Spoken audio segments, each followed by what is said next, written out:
The diplomatic chamber fell silent as Commander Liam Cross stepped forward, his boots echoing against the crystalline floor of the draconian mothership.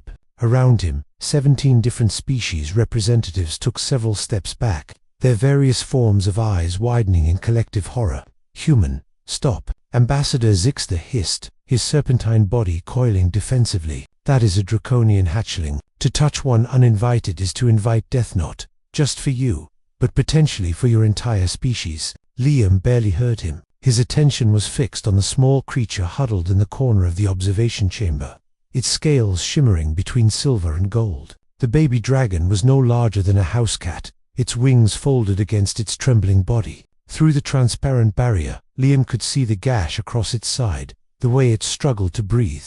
"It's hurt," Liam said simply. Eva Martinez, his second in command, grabbed his arm. "Liam, listen to them. The Draconians haven't been seen in this sector for 3 centuries. We don't know their protocols, their laws. That baby could be a test. This could be a trap. Look at it, Eva." Liam's voice was soft but firm. "Does that look like a trap to you?" Eva followed his gaze. The hatchling's eyes, brilliant amber shot through with veins of emerald, were half closed in pain. It let out a weak chirp that sounded heartbreakingly similar to a human infant's cry.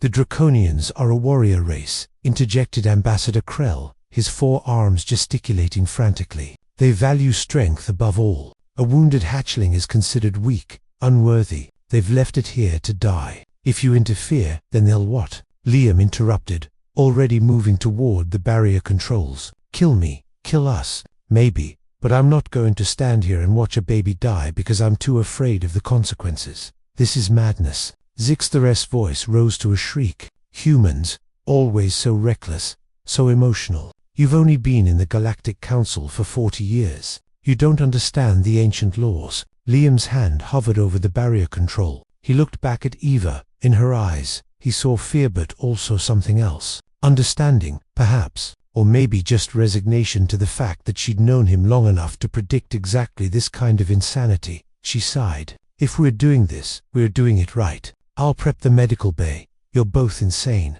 Krell bellowed. The barrier dissolved with a soft hum. Immediately, the temperature in the room spiked. The hatchling's scales radiated heat, intense enough to make the air shimmer. Liam felt his skin prickle, but he kept walking forward.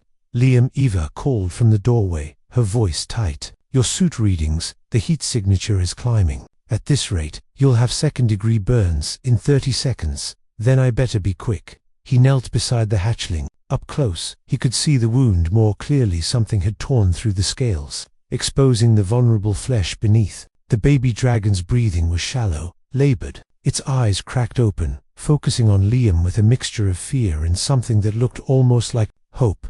"Hey there, little one," Liam murmured, extending his hand slowly. "I know you're scared. I know it hurts. But I'm going to help you, okay?" The hatchling's nostrils flared, tasting his scent. Then, against all odds, against every warning shouted by the assembled ambassadors, the creature let out a soft trill and pressed its burning head against Liam's palm.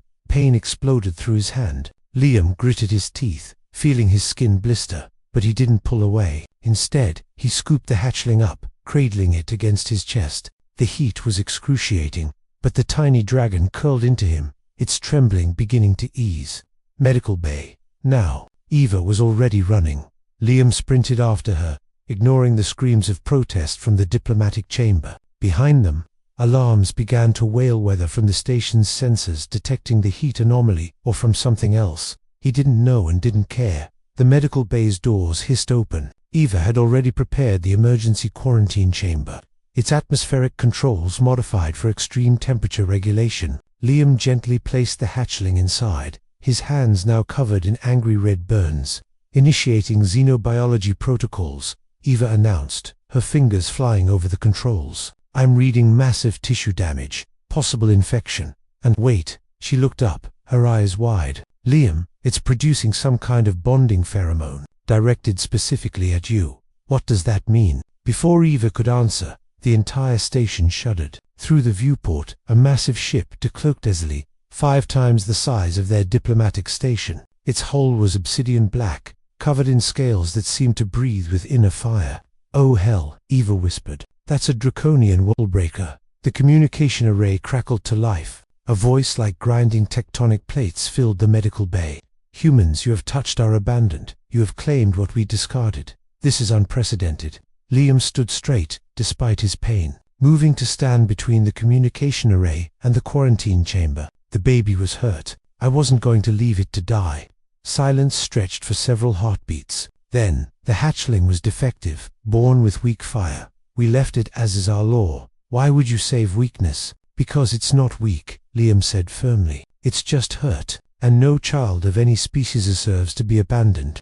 More silence. Ava's hand drifted toward the emergency defense protocols, but Liam shook his head slightly. Finally, the voice returned, but something in its tone had changed. In 3,000 years, across 700 species, none have dared touch a draconian hatchling uninvited. None have endured the burning to offer aid. You are either the bravest creature we have encountered, or the most foolish.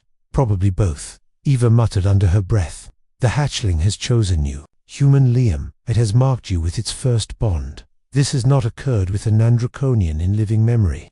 Behind him, Liam heard a soft chirp. He turned to see the baby dragon pressing against the quarantine chamber's transparent wall, its eyes fixed on him with unmistakable adoration. "What is your name?" "Human. Liam Cross, commander of the Earth diplomatic vessel Horizon."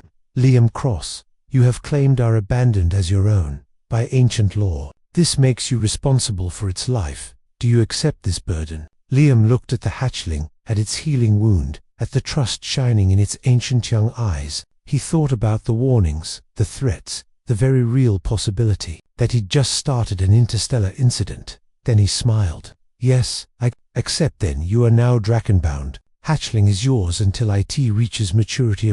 800 of your years. You will teach IT Guide. It protects IT, and in return, the massive ship began to glow, power building in its core. Eva grabbed Liam's arm. "Ready to run. In return, should you need us, you need only call. The Draconians honor those who honor the young. You have made an ally this day. Liam Cross, use it wisely." The Worldbreaker vanished as suddenly as it had appeared, leaving only the faint scent of ozone and burned metal. Liam released a breath he hadn't realized he'd been holding. Behind him, he heard the communication array explode with demands, questions, and outright panic from the other ambassadors. Eva looked at him, then at the hatchling, then back at him. "You just adopted a dragon, I know. An actual dragon that will live for 8 centuries, I know. And apparently made humanity allies with one of the most terrifying species in the galaxy." No, she was quiet for a moment. Then, despite everything, she laughed. "Only you, Liam. Only you could start a diplomatic mission and end up a dragon dad." The hatchling chirped again, pressing its nose against the chamber wall where Liam stood. Without hesitation, he placed his burned palm against the glass. The baby dragon purred, a sound like distant thunder. "Yeah," Liam said softly, a smile spreading across his face. "I guess I did." And he never looked back. The end.